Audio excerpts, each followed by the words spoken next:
नमस्कार दोस्तों, कैसे हैं आप। स्वागत है आप सभी का एक बार फिर मेरे channel Atul Khurana insurance and investment में। तो दोस्तों, आज मैं आपको बताने जा रहा हूं कि हमें पैसा कहाँ इन्वेस्ट करना चाहिए। तो दोस्तों, अभी आपने देखा होगा कि पिछले काफी समय से शेयर मार्केट एकदम नीचे की ओर गिरे जा रहा है, गिरे जा रहा है, गिरे जा रहा है।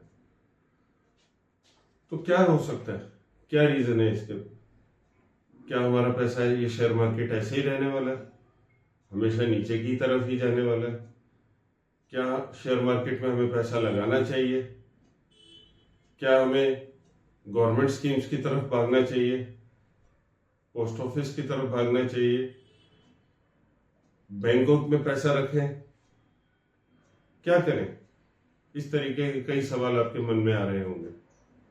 तो दोस्तों, मेरे पास भी इस तरीके के कई कॉल आते रहते हैं। कई लोगों के कॉल आते हैं कि हमें अपना पैसा कहाँ इन्वेस्ट करना चाहिए, कैसे करना चाहिए, क्या ऑप्शंस अवेलेबल हैं, कि हमारे लिए क्या ऑप्शन सही रहेगा। तो दोस्तों, मेरे को लगा कि आप सभी के साथ मैं कुछ शेयर करूं, कुछ ऐसी इंफॉर्मेशन शेयर करूं जो आप सभी के लिए यूजफुल हो। तो शुरुआत करता हूं मैं दोस्तों सबसे पहले मार्केट से, क्योंकि अक्सर लोग यही कहते दिखते हैं कि यार मार्केट में पैसा लगा लेंगे, 2 साल में डबल हो जाएगा, 3 साल में डबल हो जाएगा।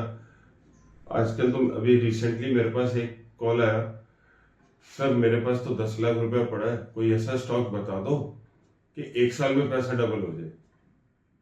भाई साहब, अगर 1 साल में पैसा डबल होता तो जादू की छड़ी नहीं हो जाती, हमारा इंडिया कहाँ का कहाँ पहुंच जाता, सोने की चिड़िया दोबारा बन जाता। ऐसी कोई अगर आपको गलत इंफॉर्मेशन दे के आपका पैसा इन्वेस्ट कराने के लिए गाइड कर रहा है तो प्लीज उसके बहकावे में ना आए। थोड़ा सा अब मैं आगे बढ़ता हूँ तो बताना चाहता हूँ, शुरुआत करता हूँ मार्केट से। तो दोस्तों, आपको हर्षद मेहता वाला केस तो पता ही होगा, सुना ही होगा आपने हर्षद मेहता वाले केस के बारे में। उस समय मार्केट एकदम ऊंचाइयों की तरफ जा रहा था, ऊंचाइयों की तरफ जा रहा था, बहुत ऊंचा। तो जब ऊंचाइयों पे पहुंच गया, एकदम से फिर धड़ाम से नीचे गिरा। और वापस नीचे आने के बाद क्या मार्केट वहीं पे नीचे ही रहा? नहीं ना, दोबारा से ऊपर गया। तो कहने का मतलब यह है कि अगर मार्केट ऊपर गया तो ऊपर से नीचे आया, नीचे से वापस ऊपर गया। दूसरा, आपने 1999 में आईटी बबल के बारे में सुना होगा। उस समय भी ऐसे ही हुआ था, मार्केट एक पीक पे था, फिर एकदम से नीचे आया। फिर 2007-8 में अगर लेमन ब्रदर्स क्राइसिस जो हुए थे, उस समय भी मार्केट एकदम से धड़ाम से नीचे आया। लेकिन धड़ाम से नीचे आया तो दैट मीन्स कभी तो ऊपर रहा होगा ना। ऊपर से नीचे आया, फिर नीचे से क्या वापस नीचे तो रहा ही नहीं, दोबारा से ऊपर गया। उसके बाद आपने कोरोना का समय देखा। कोरोना में भी मार्केट पहले काफी ऊंचाइयों पे चल रहा था, फिर एकदम से नीचे आया। लेकिन नीचे आने के बाद कितना ऊंचाइयों पे गया, 79,000 सेंसेक्स गया, 80,000 के आसपास गया। तो आपने देखा है कि वापस से ऊपर आया। लेकिन अभी 29 सालों का रिकॉर्ड एकदम से टूट गया। 1996 के बाद देखा गया, ये जो मैं अभी आपको ये 29 सालों का रिकॉर्ड बोल रहा हूँ, ये मेरी अपनी खुद की एनालिसिस नहीं है। हमारी खुद की एनालिसिस तो होती ही है, लेकिन ये एक आज तक की रिपोर्ट में कहा गया कि सन 1996 के बाद में जो है एकदम से इतना मार्केट डाउन हुआ है। 61 लाख लोगों ने अपनी एसआईपी स्टॉप कर दी हैं। दोस्तों, पहले क्या होता था कि हम पैसा इन्वेस्ट करते थे, कहीं पे इन्वेस्ट करते थे, थोड़ा थोड़ा थोड़ा थोड़ा करके। लेकिन आजकल का ट्रेंड क्या है यार, उसने जो है इतने टाइम में इतना पैसा बना लिया। आजकल किसी फैमिली में चले जाओ, एसआईपी करा लो, ये हो जाएगा, एसआईपी करा लो, वो हो जाएगा, एसआईपी करा लो, ये मिल जाएगा, एसआईपी करा लो, वो मिल जाएगा। मिलेगा, लेकिन राइट वे में करने पर। अब ये क्या है, 61 लाख लोगों ने एकदम से एसआईपी अपनी स्टॉप कर दी। तो दोस्तों, अगर आप मेरा पुराना वीडियो देख सकते हैं, यहाँ पे मैंने आपको एक कंपैरिजन दिया था, modified SIP versus normal SIP versus lump sum के ऊपर में। तो मैंने आपको उस वीडियो में ये बताया, मैं शॉर्ट में बता रहा हूँ, मैंने उस वीडियो में ये बताया कि अगर मार्केट गिरा हुआ है तो ये इन्वेस्टमेंट का राइट समय है। आप इसमें अपना इन्वेस्टमेंट बढ़ा सकते हैं और इस मौके का फायदा उठा सकते हैं। इस समय आपको ज्यादा यूनिट अलॉट होंगे, ज्यादा यूनिट अलॉट होंगे तो जब मार्केट वापस से ऊपर आएगा तो आपको इसका फायदा मिलेगा। आपको पता है दोस्तों, हमारे यहाँ पे कुल 2 से 3% लोग ये क्यों मतलब अमीर होते हैं, बाकी सब ऑन एन एवरेज रहते हैं। क्यों? क्योंकि लोग भेड़ चाल चलते हैं। अगर सभी लोग भेड़ चाल चलेंगे, सारे लोग अमीर हो जाएंगे, तो फिर कैसे होगा? सारे लोग अमीर नहीं हो सकते ना, किसी को तो गरीब भी रहना पड़ेगा। भगवान ने जो चक्र बनाया उसे भी तो चलाना, इसीलिए लोग भेड़ चाल चलते हैं। आपको कोई एडवाइजर, आपको कोई प्रोफेशनल कोई एडवाइस देगा, आप उसकी सलाह नहीं मानोगे। आपका पड़ोसी, आपका दोस्त, आपका कोई भी ऐसा नियर एंड डियर आपको जो राय देगा, आप किसी को 2 लोगों को बातें करते सुन लोगे, इंस्टाग्राम पे सुन लोगे, सब जगह सुन लोगे, यूट्यूब पे सुन लोगे, बहुत सारे वीडियोज आते हैं, सब सुनोगे। यार हमें तो SIP करना है, और लेकिन करेक्ट वे में नहीं करते आप लोग। करेक्ट वे में आप करेंगे तो डेफिनेटली आपको करेक्ट रिजल्ट्स मिलेंगे। अब यहाँ 61 लाख लोगों ने अपनी SIP स्टॉप कर दी। एक सर्वे हुआ दोस्तों, उसमें पता लगा कि 2018 में 22.5% लोग जो थे वो ऐसे लोग थे जिनकी उम्र 30 साल या उससे कम थी, लेकिन 2024 में ये बढ़कर 40% लोग हो गए। तो ऐसा क्यों हुआ? ये जो हमारे यंग जनरेशन है उनके माइंड में एक ही चीज बैठ गई। मोस्टली IT प्रोफेशनल होते हैं या और भी किसी भी प्रोफेशनल में लोग होंगे तो यही सोचते हैं, यार एक टर्म इंश्योरेंस ले लेंगे, इंश्योरेंस हो गया और अपना बाकी SIP में डाल लिया, अपनी लाइफ की बल्ले बल्ले। अगर ऐसा होता तो बाकी चीजों की तो जरूरत ही नहीं होती, बने मार्केट में ऑप्शंस ही 2 ही अवेलेबल होते। लेकिन मार्केट में इतने सारे ऑप्शंस क्यों घूम रहे हैं? वो सब हमारे लिए ही तो बने हैं दोस्तों। अब टर्म इंश्योरेंस पे आता हूं मैं। टर्म इंश्योरेंस दोस्तों अगर आप देखेंगे तो बहुत सारे टर्म इंश्योरेंस 70 साल की एज में खत्म हो जाते हैं, 80 साल की एज में खत्म हो जाते हैं। लोग कहते हैं कि यार 100 तक भी है आज की डेट में अवेलेबल, लेकिन 100 तक क्या अवेलेबल है? आपने उसकी टर्म्स एंड कंडीशन पे रिसर्च किया? 80 तक क्या अवेलेबल है आपने रिसर्च किया? अब होता यह है कि अगर 18 साल या 20 साल या 22 साल के लड़के को, किसी बच्चे को अगर हम टर्म इंश्योरेंस देने जाएं तो उसको मैक्सिमम टेनर कितना मिल सकता है ये भी देखना पड़ता है। आपने ये तो देख लिया कि 80 तक पहुंच रहा है, लेकिन साथ में अगर देखा कि उसमें मैक्सिमम टेनर कितना मिल सकता है। Most of the insurance, 90% insurance जो हैं वो आपके आके 70 या 80 की एज में खत्म हो जाते हैं। अब लोग कहेंगे यार आजकल ऑन एन एवरेज लाइफ इतनी है, क्या गारंटी है? क्या गारंटी कार्ड है तो फिर आपको टर्म इंश्योरेंस की भी जरूरत नहीं है ना। अगर गारंटी कार्ड नहीं है तभी तो आप इंश्योरेंस करा रहे हो, और इंश्योरेंस करा रहे हो तो why up to 80 years? Future का क्यों नहीं सोच रहे? अगर 80 के आगे चले गए तो उस समय हमारे हाथ में कुछ लमसम पैसा आ जाए तो वो ऑप्शन भी सोचना चाहिए।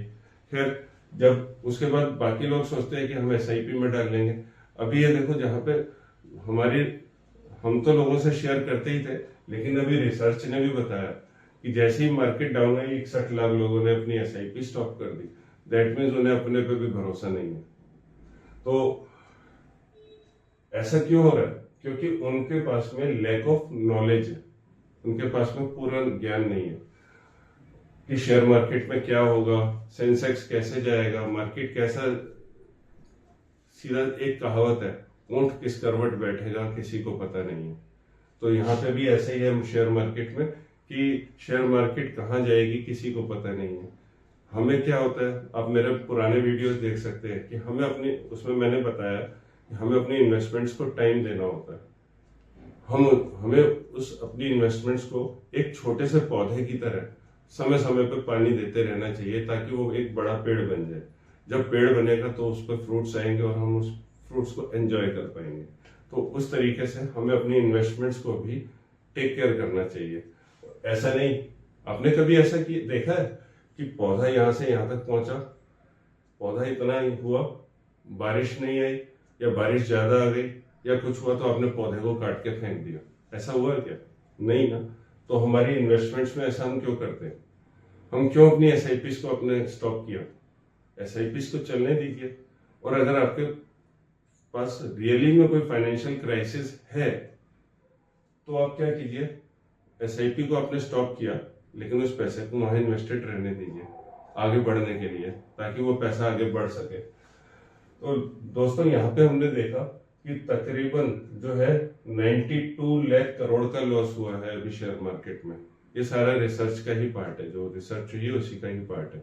तो 92 लाख करोड़ का जो लॉस हुआ है शेयर मार्केट में, वो कैसे हुआ और उसमें सबसे बड़ी भागीदारी किसकी थी?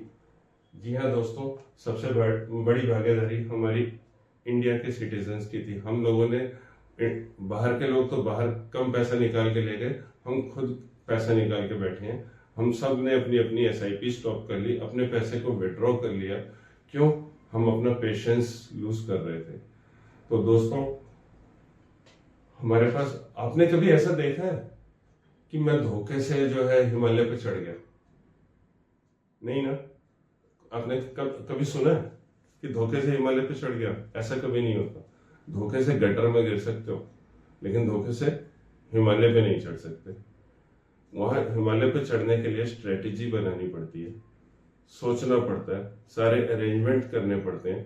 तो जिस तरीके से हिमालय पे चढ़ने के लिए, दैट मीन्स अपने शिखर पर चढ़ने के लिए, अपनी सक्सेस को पाने के लिए, अपने गोल्स को अचीव करने के लिए पूरी प्लानिंग करनी पड़ती है।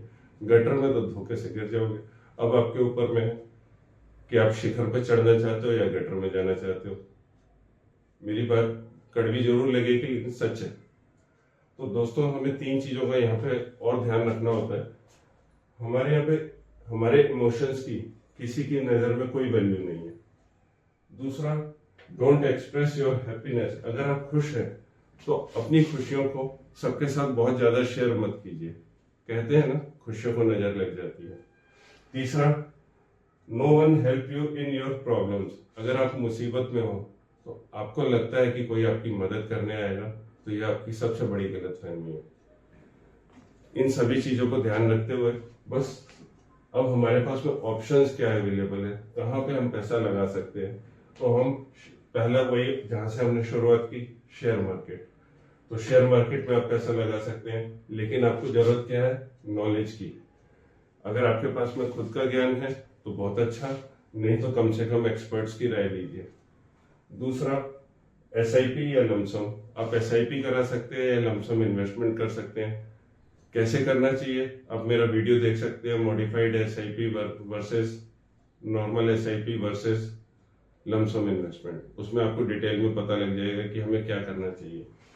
तीसरा, आप पोस्ट ऑफिस की सेविंग स्कीम्स में पैसा डाल सकते हैं जहां पे आपको फिक्स रिटर्न मिलते हैं, या पीपीएफ में पैसा लगा सकते हैं, या नेशनल पेंशन स्कीम है, या एलआईसी है, आप एलआईसी करा सकते हैं।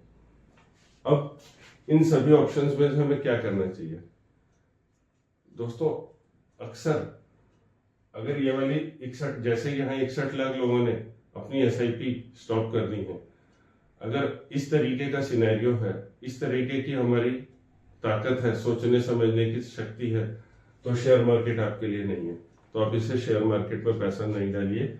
आपके पास यही 2-3 ऑप्शन बचते हैं। पोस्ट ऑफिस में डालिए, पीपीएफ में डालिए, नेशनल पेंशन स्कीम में डालिए, एलआईसी में डालिए, या बैंक की एफडीज कीजिए। अब इन 4 ऑप्शंस में भी हमें यह देखना है कि कौन सी चीज हमें कहाँ कितना फायदा देने वाली है। शॉर्ट टर्म रिक्वायरमेंट है, लॉन्ग टर्म रिक्वायरमेंट है। तो उन सभी चीजों के बारे में आपको खुद से सलाह मतलब सोचना पड़ेगा, समझना पड़ेगा, अपने टारगेट्स लेने पड़ेंगे, अपने गोल्स डिसाइड करने पड़ेंगे और स्ट्रेटेजी बनानी पड़ेगी। धोखे से आप शिखर पर नहीं चढ़ पाएंगे। तो मेरा नाम अतुल खुराना है दोस्तों। अगर आपको फर्दर इसके बारे में कोई इन्फॉर्मेशन चाहिए, आप मुझे बाद में दिए गए नंबर पे कॉल कर सकते हैं। और किसी भी तरीके की आपकी रिटायरमेंट प्लानिंग, फ्यूचर प्लानिंग, या आपके कोई इन्वेस्टमेंट से रिलेटेड डाउट्स हैं, उसके लिए आप मुझे कॉल कर सकते हैं। तब तक खुश रहिए, सुखी रहिए, स्वस्थ रहिए and be invested. Thank you, bye bye.